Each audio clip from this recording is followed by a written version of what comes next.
Hi, everyone, and welcome to the fifth episode of Battles and Voices. I'm Latika, and I'm the founder and host, And I'm Camden, the co-host and we serve on the on the executive executive team team of Vitals of and Battles Voice. and Voices. Battles and Voices is a way for people all around the world to learn from healthcare professionals and medical students so that they can grow to be the best version of themselves. Please welcome our guest, Hannah. And thank you to Hannah for being our guest today on today's episode. And it means so much for you to join us today. Feel Thank, free to introduce yourself and share a few things about who you are. thank you so much. I'm excited to be here. I'm Hannah. I'm a dermatology PA coming up on 10 years soon. And I am very much looking forward to being a part of Vitals and Voices. So thanks for the invite. Anytime. Okay, so starting off, can you tell us a little bit about what inspired you to go into the healthcare field? Sure. Unlike some people in the healthcare field, I think there are those out there who have someone in their family who's maybe in healthcare. I definitely did not. When I was younger, I thought I wanted to be a veterinarian.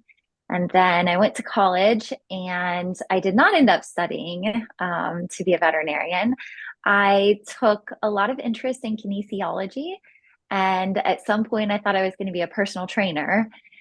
And then some family members told me maybe that wouldn't be the most stable of careers. So I kind of transitioned to thinking I was going to do physical therapy.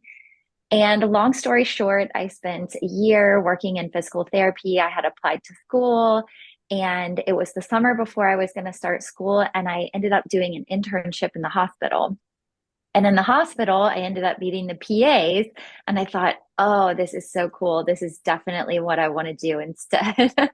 So I postponed my acceptance to PT school and I ended up going to PA school the following year. So it's a roundabout way, but I figured it out.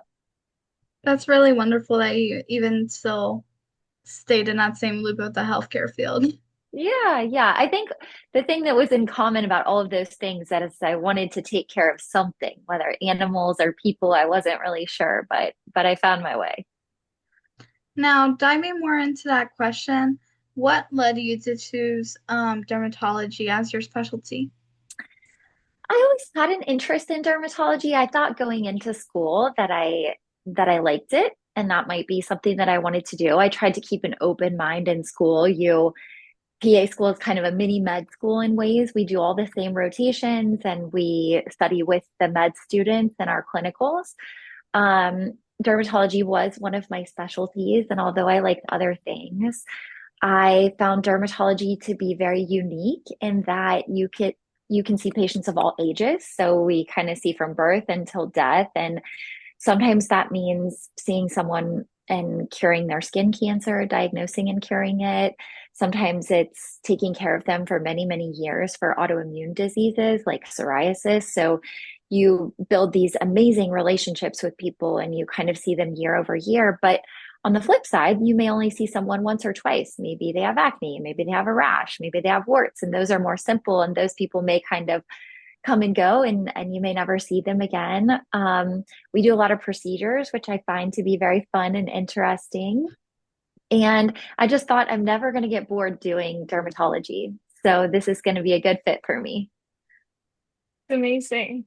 I really like that. So, what has been the most meaningful challenges or lessons from your state and national level leadership experiences? So I would have to say that um, one of the bigger things was I once organized a day on Capitol Hill in DC. And so we took a bunch of dermatology PAs and thank you. And we went to advocate for the PA profession.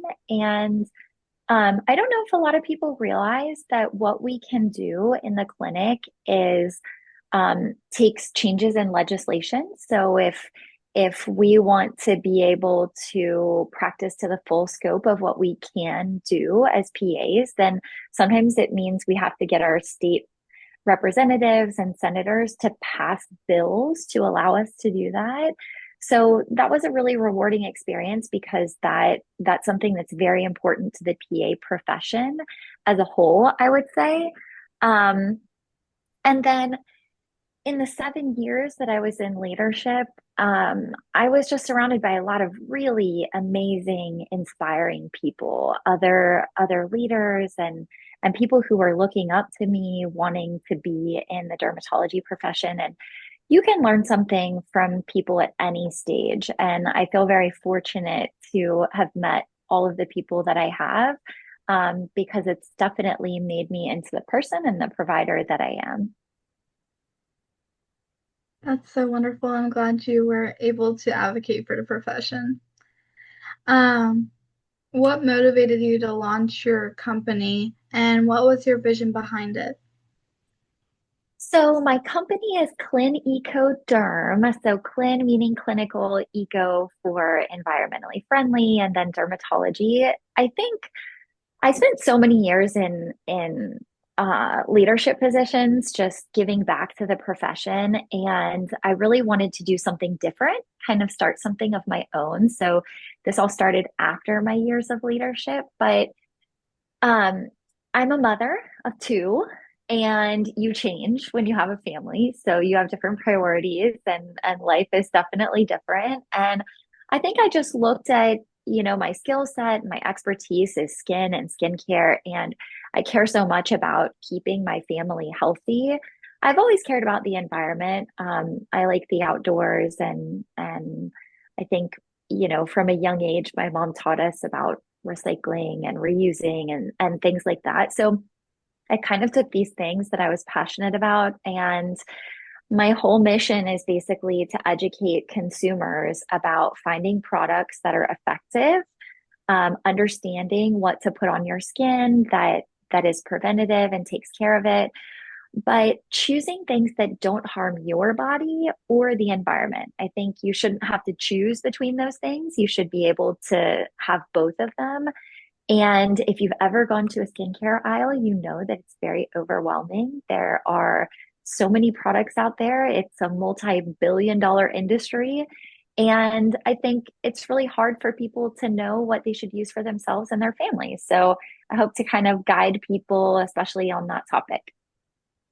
Yeah, I I love definitely that could use that. vision. And just Well, going to good. that skincare aisle, it's just like overwhelming. It's just like, so many chemicals and stuff like that, and Yeah. you really don't know what's really good for your skin.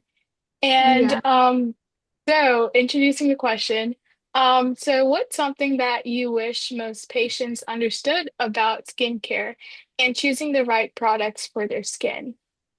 Well, somewhat piggybacking on that, I think a lot of people come into my clinic and they have taken skincare advice from their friends. And so that's one thing I would tell people not to do, because there are actually 16 different skin types. And so chances are you and your friend don't have the same skin type. So either you're going to just waste your money on something that's not going to work for you, or you're going to end up with a rash or acne or some sort of negative effect of using the wrong product for you. So that's one thing I tell people: don't take skincare advice from your friends, especially if they don't have the same skin as you. And then number two, just being gentle to your skin. I think people get really excited about skincare, and there's fun bottles and there's fun products, and you'll put all of these new things on. And that's a lot for your skin to kind of take in and for your skin to get used to, especially if it's a change from your normal. So take it in stride. Don't do too many new things at once, or especially abrasive things like scrubs and peels. That really can actually irritate your skin and cause more harm than good in those cases. I actually went to a dermatologist recently for my acne, and I was able to get prescribed some stuff to help it. And funny as it is, I got um prescribed a retinol cream.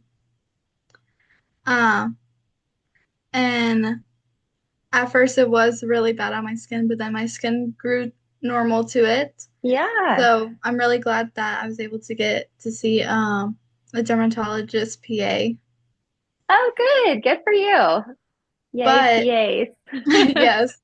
Um, but for you, winning dermatology PA up of the year is a huge honor. And what do you think set you apart in your approach to patient care? Oh, I was really surprised. I think you're totally humbled to accept an award from your national society like that.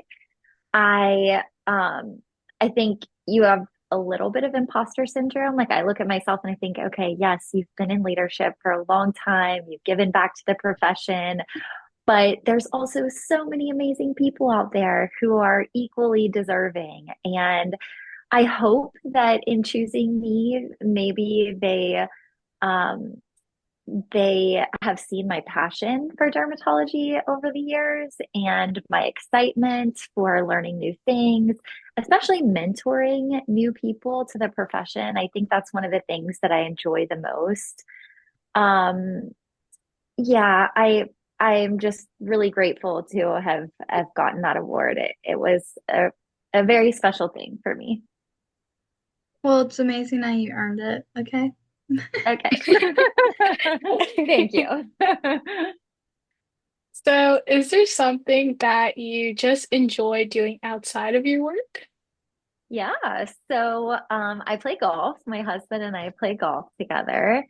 And as I alluded to in terms of environment, I really like gardening. So I enjoy having flowers in my day-to-day life, whether they're inside or outside. I think it's just something that makes me smile and makes my day better. Um, Anything with my kids and my family, I think that's kind of most important. I'm very artistic, so anything I can do with my kids that's kind of crafty is also fun.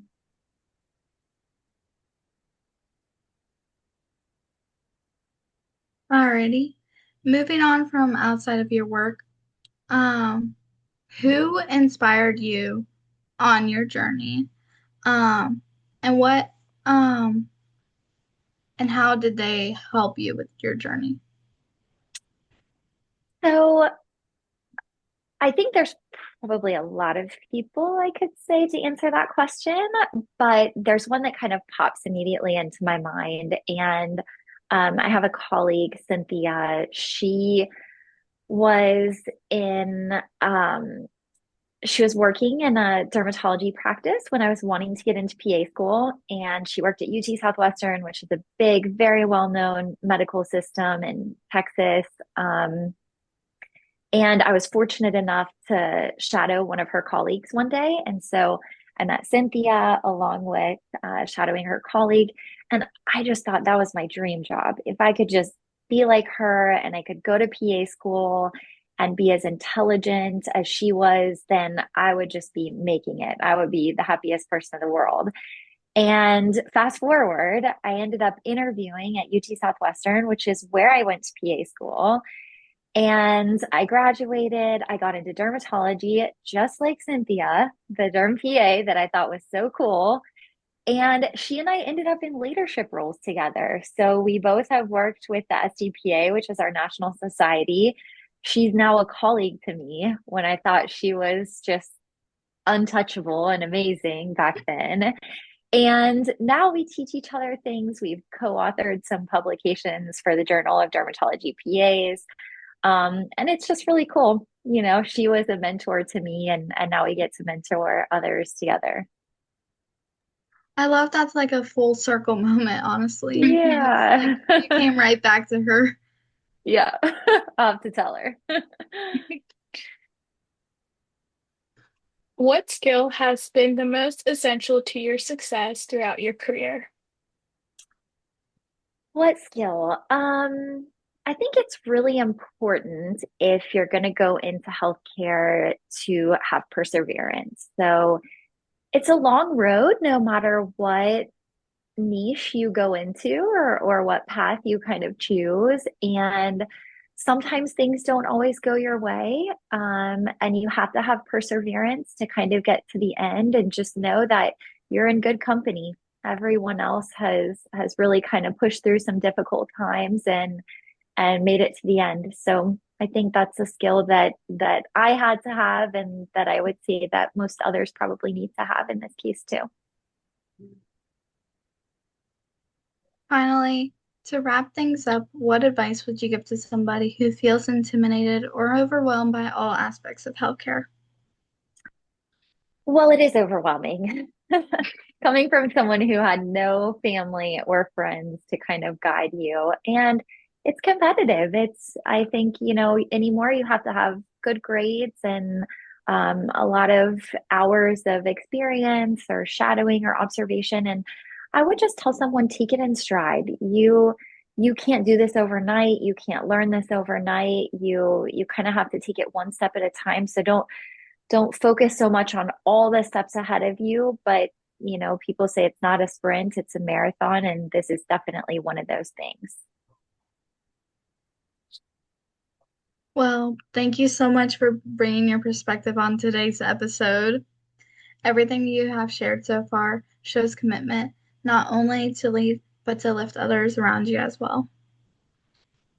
To everyone who's watching, thank you for joining us on this episode of Vitals and Voices. We're so glad that you spent time with us today and keep listening for more incredible stories.